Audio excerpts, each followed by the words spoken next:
গৰমৰ দিনত অকণমান যদি আচাৰ হয় নহয় ভাতকেইটা খাবলৈ বহুত মজা লাগে তাতে যদি নগা টেঙাৰ আচাৰ হয় তেতিয়াতো আৰু ক'বই নালাগে আচাৰ বনোৱাৰ পদ্ধতিবোৰ সকলোৰে বেলেগ বেলেগ মা মছলা যিমানখিনি আছিলে গোটেইখিনি একেলগতে মই এনেকৈ কেৰাহী এখনত ভাজি ল'লোঁ ভাজি হোৱাৰ পিছত থালি এখনত অলপ ঠাণ্ডা হ'বলৈ দিলোঁ আৰু সেইখিনি সময়তে ঘৰৰ একদম ধুনীয়া ধুনীয়া বি জলকীয়াকেইটা উলিয়াই লৈ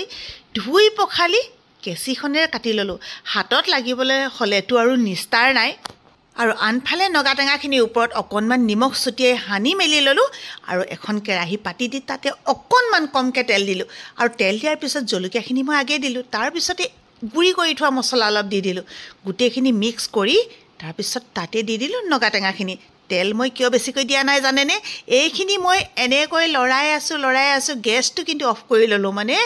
একেবাৰে এতিয়া কেৰাহীখন পূৰা গৰম হৈ আছে যে তাৰপিছত এতিয়া মই ইয়াতে দি দিলোঁ কেঁচা তেল এনেকৈ বনাই খাব কেনেকুৱা টেষ্টি একাহী ভাত খাই দিব পাৰিব আৰু এই নগা টেঙাৰ আচাৰটো আপোনালোকে বহুত দিন ধৰি ৰাখিব পাৰিব আমাৰ ঘৰত পিছে ইমান দিন নাযায় এইটো আচাৰ খাবলৈ বহুত বেছি মই নিজেও ভাল পাওঁ